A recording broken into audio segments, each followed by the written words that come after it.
Powering your home with solar, it's a bright idea if you can afford it. Believe it or not, you could qualify to have your home transition to solar for free. Our Philip Palmer shows us the smart energy solution.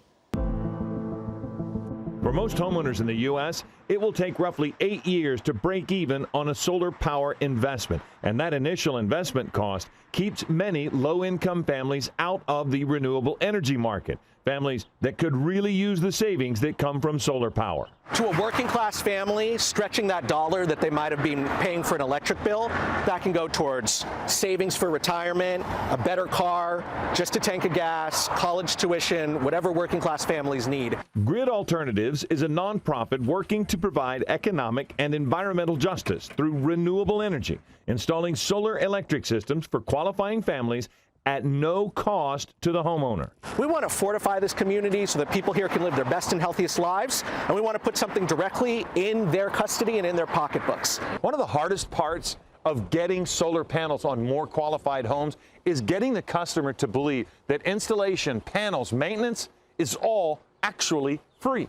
We're not here to try to force people to sign up. But we believe if we're able to empower them with the correct information, they're going to sign up themselves. The reduction on the bill has been amazing. Maria Madrigal is one of the first customers in the Pacoima-Sun Valley area to take advantage of Grid's state-funded program that helped lower her energy bill from over $700 to an almost embarrassingly low amount. What is it now? My electricity bill? It was $14. Having helped over 2,000 low-income families in L.A., Orange, and Ventura counties, Grid is still trying to get the word out to residents who might qualify for a program that can be part of a solution for the environment while also helping families do more than survive. It shouldn't have to be, should I turn on my air conditioning so I can stay cool? It shouldn't be, how am I going to put food on my table because I'm paying all these high bills?